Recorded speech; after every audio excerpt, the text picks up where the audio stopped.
बिस्मिल्लाहिर्रहमानिर्रहीम अस्सलामु अलैकुम रहमतुल्लाह। मोहम्मद बिन सलमान की खबरें ना सिर्फ आजकल न्यूयॉर्क टाइम्स के अंदर, वाशिंगटन पोस्ट के अंदर, उसके बाद बरतानवी मीडिया के अंदर, टेलीग्राफ, गार्डियन वगैरह में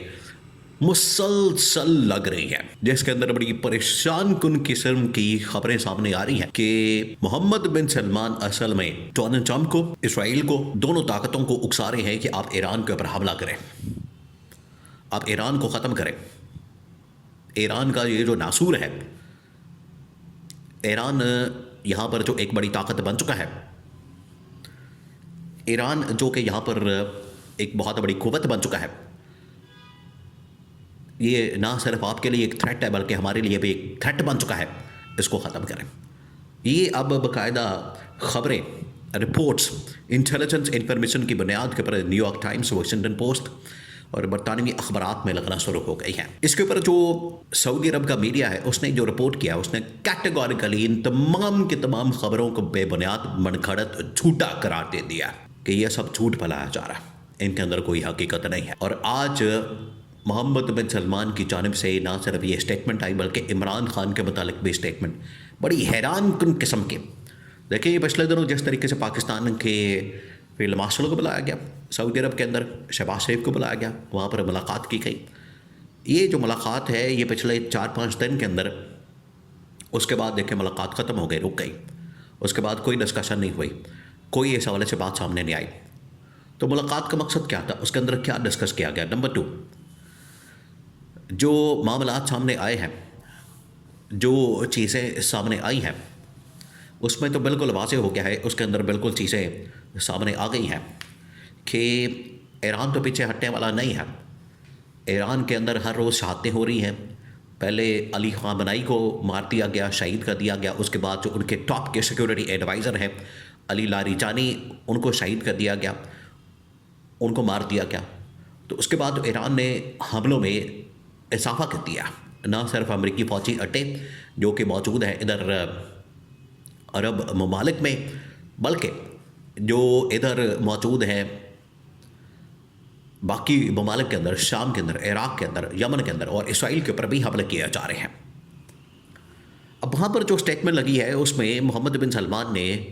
बाकायदा तौर पर जो दुनिया इस वक्त क्राइसिस के अंदर जा चुकी है, जहाँ से निकलना बड़ा मुश्किल हो रहा है, क्योंकि हर रोज़ एक नई शहादत, हर रोज़ एक नई मौत, हर रोज़ एक नया मामला सामने आने के बाद ईरान की शद्दत में, ईरान के गुस्से में, ईरान के हमलों में इजाफा होता जा रहा है। तो मोहम्मद बिन सलमान ने बाकायदा तौर पर कोट किया 2 चीज़ें कि हमने इस सिलसिले में पाकिस्तान को रिक्वेस्ट की थी, पाकिस्तान को कहा था कि आप इस हवाले से सामने आए, मैदान में आए और इस मामले में कोई हल निकाले, सलूशन दें, ताकि हम इसमें से बाहर निकल सकें। नंबर 1। नंबर 2, इसमें हमने कहा था कि अगर पाकिस्तान इसमें हमें मदद फराहम नहीं कर सकता तो कम से कम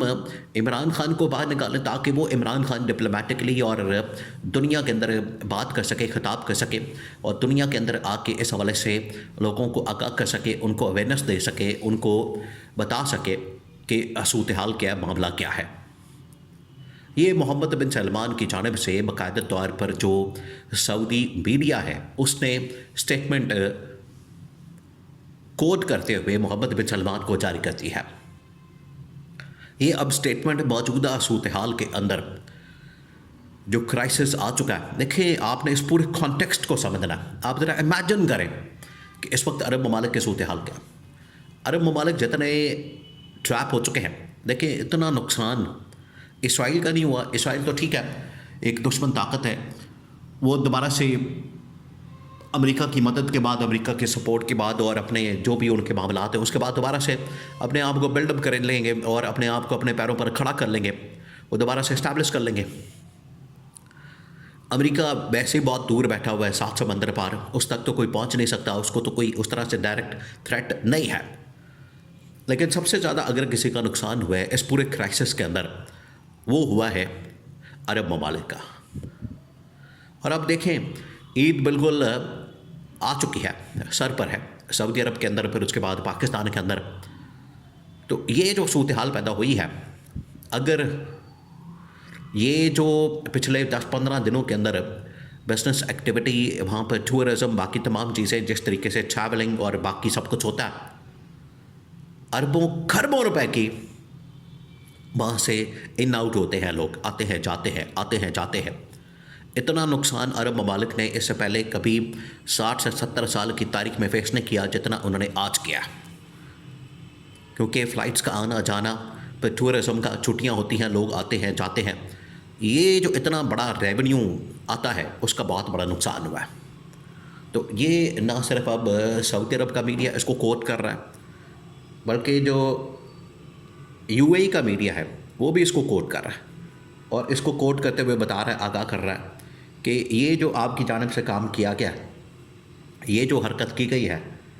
उसकी वजह से पाकिस्तान अगर किरदार अदा करता, पाकिस्तान इस हवाले से कोई रोल प्ले करता,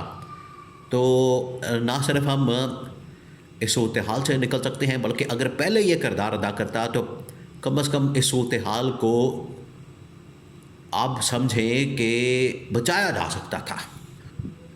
इस सूरत हाल को डाइवर्ट किया जा सकता था, इस सूरत हाल को पहले से ही पैदा होने से रोका जा सकता था। यहाँ तक मोहम्मद बिन सलमान ने इस चीज़ का यकीन दिलाया और इस चीज़ के ऊपर बात की है कि अगर पाकिस्तान चाहता, पाकिस्तान इसके अंदर आ जाता। लेकिन उन्होंने बाद में भी ये फील्ड मार्शल को, जनरल आसिम को, शहबाज शरीफ को जब बुलाया है, उनके साथ 1-to-1 मुलाकातें की हैं, वो मुलाकातें इतनी कारगर साबित नहीं हुई। उसके अंदर जो बातें हुई हैं, उसके अंदर जो कहा गया है, वो मुलाकातें भी बिल्कुल भी फ़ायदेमंद साबित नहीं हुई और उल्टी मोहम्मद बिन सलमान के सऊदी अरब के गले पड़ गई, क्योंकि उन्होंने भी इस बात को महसूस किया है कि अगर यहाँ पर इमरान खान होता, अगर यहाँ पर इमरान खान इनकी बजाय मोहम्मद बिन सलमान के सामने बैठा होता, तो इमरान खान कैटेगोरिकली पैगाम दे सकता था, क्योंकि इमरान खान वो अजीम रहनुमा है। ये उन्होंने आज इस चीज़ को बाकायदा तौर पर सऊदी मीडिया के अंदर कोट किया, अ ग्रेट लीडर। वो क्यों कोट किया, उसके पीछे वजह यह है कि इमरान खान ये दुनिया के अंदर बात कर सकता है। इमरान खान खड़े होकर अक़वाम मुत्तहिदा के अंदर बड़े बड़े प्लेटफॉर्म के ऊपर आलमी ताकतों के सामने, डोनाल्ड ट्रंप के सामने, बरतानवी वज़ीर-ए-आज़म के सामने, कनाडा के सामने, रूस के सामने, चीन के सामने, मोहम्मद बिन सलमान, ईरान, उनके सामने ये बात कर सकता है। अगर नेतन्याहू के साथ भी बात करनी पड़ जाए, जिस तरीके से नरेंद्र मोदी को नंगा किया, इसी तरह से नेतन्याहू को नंगा किया, तो इनसे भी बात करनी पड़ जाए, तो इमरान खान जो इनके साथ नेगोशिएट कर सकता है, बात कर सकता है, और इनके साथ जिस तरीके से इंटरेक्शन कर सकता है, ये लोग नहीं कर सकते, शहबाज शरीफ नहीं कर सकता। ये मोहम्मद बिन सलमान को आइडिया हो गया, तो वो मुलाकात, वो आज उन्हें आइडिया हुआ कि बिल्कुल नाकाम हुई, कोई फ़ायदा नहीं हुआ। उल्टा ये क्राइसिस मज़ीद बिगड़ता जा रहा है, बढ़ता जा रहा है, इसमें शिद्दत आती जा रही है, और कोई भी आज की लीडरशिप में इस क्राइसिस को अवर्ट करने में